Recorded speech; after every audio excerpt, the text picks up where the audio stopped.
आज मैं आपको अपनी कहानी सुनाने वाली हूँ। आज ही मेरी शादी अमर से हुई है। शादी एक अच्छे बड़े घर में हुई है। पैसों की कोई कमी नहीं थी। मैं और मेरे पति अपने आप को बड़े खुशनसीब मानते थे कि हमें ऐसा घर मिला। सभी रिश्तेदार भी कह रहे थे कि ज्योति के तो भाग खुल गए, किस्मत वाली है। हम लोग उनके मुकाबले कुछ भी नहीं है। पिताजी के पुराने परिचित होने की वजह से मेरी शादी उस घर में हो गई। शादी के बाद से पहली बार उस घर में गई। घर में जाते ही मुझे पता चला कि वो लोग कितने बड़े हैं। घर बहुत बड़ा था। पहली बार था जब उनका घर मैंने देखा था। सब कुछ बहुत अच्छा था। सुहाग रात का समय आ गया, लेकिन उसके पहले मेरी सास और नंद मुझे अकेले में ले गई। मेरी समझ नहीं आया। मुझे लगा कुछ बात करनी होगी। उनके चेहरे उतरे हुए थे और डरे हुए थे, जैसे ही कोई बात वो मुझसे करना चाहती हूँ। मैंने उन्हें पूछा, क्या हुआ? आप दोनों इतने डरे हुए क्यों हो? मेरी सास बोली, बेटा हम तुम्हें कुछ बताना चाहते हैं, लेकिन तुम यह सुनकर हिम्मत रखना। साथ ही मेरी नंद भी बोली कि अब हम तो तुम्हें बताने वाले हैं, वो बात हम तीनों के बीच ही रखना। यह बड़ा घर है, यहाँ बात फैलते ज़्यादा समय नहीं लगता। वैसे वो बात सबके सामने आ गई तो हमारे घर की इज्जत मिट्टी में मिल जाएगी। अब तुम इस घर की बहू हो, तुम्हें इस घर का मान रखना होगा। उनकी बातें सुनकर मैं ये थोड़ा सोच में पड़ गई। मुझे समझ नहीं आ रहा था कि वो लोग क्या बोलना चाह रहे हैं। मैंने कहा, आप बताएं मुझे क्या बात? क्या? मेरी सास बोली, बहू मेरा बेटा मर्द नहीं है। उनकी यह बात सुन के मेरे होश उड़ गए। उन्होंने कहा कि मैं जानती हूँ कि तुम सोच रही होगी फिर हमने तुम्हें क्यों फंसाया, लेकिन हमारी भी मजबूरी है। हम यह बात ऐसे बता नहीं सकते थे, वरना सभी को पता चल जाएगा। मेरा बेटा रात में अक्सर बाथरूम में ही रहता है। पता नहीं वहाँ क्या करता। जब भी मैं उसे पूछती तो यही कहता कि उसका पेट खराब है। कमरे में जाने से पहले उसके पति के लिए यह बातें सुनकर मुझे समझ नहीं आ रहा था कि मैं क्या करूं। मेरी ननद कहती है कि तुम उससे बात करना, थोड़ा समय उसके साथ बिताओ, फिर उससे खुल कर बात करो। अगर कुछ हो सकता है तो हम ज़रूर करेंगे। हम तुम्हारे साथ हैं, तुम्हें अकेला नहीं छोड़ेंगे। सुहाग रात वाली रात यह बात सुनकर मैं अपने कमरे में जा रही थी। मुझे अब डर लगने लगा था। मैं कमरे में यही सब सोच रही थी कि मेरे पति अमर कमरे में आए। कमरे का दरवाज़ा बंद किया और दरवाजे पे ही पेट कर हाथ लगाते हुए आए। बिस्तर पर मेरी तरफ पीठ करके बैठे और बोले कि उनका पेट खराब है। और कुछ ही सेकंड में वो उठकर बाथरूम में चले गए। बिल्कुल वैसा ही हुआ जैसा कि मेरी सास ने मुझसे कहा था। पेट खराब हो तो थोड़ी देर बाद वो बाथरूम से बाहर आ जाते, लेकिन वो करीब 1 घंटे तक बाथरूम में ही रहे। मैं बाहर चुपचाप अपने बिस्तर पर बैठी रही। उन्हें मैंने आवाज़ भी नहीं दी। बस यही सोचते बिस्तर पर लेट गई। करीब 2 घंटे बाद वो बाथरूम से निकले। मेरा अब उनसे बात करने का मन ही नहीं था। मुझे लगा कि मेरे साथ धोखा किया गया। वो भी चुपचाप अपने बिस्तर की साइड पर जाकर सो गए। सुबह से अपने आप को खुशकिस्मत मान रही थी और रात होते होते अपनी किस्मत को कोसने लगी। सुबह से जल्दी उठी और बाथरूम में गई। बाथरूम में जैसे ही गई मैंने होश उड़ गए, क्योंकि बाथरूम में एक नई नाइट थी, साथ ही मेकअप का सामान। यह सब क्या था मुझे समझ नहीं आ रहा था। एक ऐसे इंसान ने मेरी शादी क्यों करवा दी? सुबह मेरी सास और नंद ने मुझसे पूछा, क्या हुआ बेटी रात में? मैंने कहा, वही जो आपने बताया था।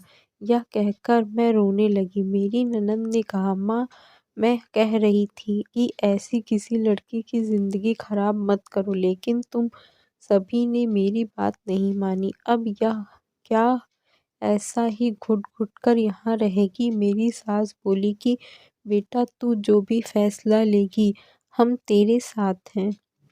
लेकिन तुझे यह वचन देना होगा कि यह राज तेरे मुँह से नहीं निकलेगा। अगली रात फिर वो कमरे में आए। मुझे अब उनकी तरफ देखने का भी मन नहीं कर रहा था। मैं चुपचाप अपना बिस्तर करके अपनी साइड सो गई, क्योंकि अब बात करने को रखा क्या था। उन्होंने भी अपनी अभी तक कुछ बात नहीं की। उसकी वजह से भी मैं जानती थी। थोड़ी देर वो बिस्तर पर बैठे रहे और फिर उठकर वो बाथरूम में चले गए। मैं समझ गई कि वो क्या करने गए हैं। थोड़ी देर बाद बाथरूम से चीज़ें गिरने की आवाज़ आने लगे, कुछ टूटने की। थोड़ी देर बाद आवाज़ रुकी और इस बार वो जल्द ही बाथरूम से बाहर आ गए। आकर बिस्तर पर सो गए। हमारे बीच कोई बात नहीं हो रही थी। मैं तो यह सोच रही थी कि क्या करूँ? यही सब सोचते-सोचते नींद आ गई। सुबह जल्दी उठी और फिर से बाथरूम में गई, लेकिन इस बार बाथरूम में जब गई तो सब कुछ बिखरा हुआ था। नई नाइटी को फाड़ दिया था, मेकअप का सामान बिखरा हुआ था। बाथरूम के कचरे से एक कागज़ भी था जिस पर लिखा था, टू माया ब्यूटीफुल वाइफ। मेरी मन में अब शक आया कि यह सामान और कपड़े कहीं मेरे लिए तो इन्होंने नहीं रखे। लेकिन फिर मैंने सोचा कि मेरी सास और नंद मुझे झूठ क्यों बोलेंगी? अभी मैंने उनसे कुछ बात नहीं की। सुबह मेरी सास और नंद फिर मुझसे सहानुभूति जता रही थी। मुझे उनकी बातों में लगा कि वो चाहती थी कि मैं अमर को छोड़कर इस घर से चली जाऊं।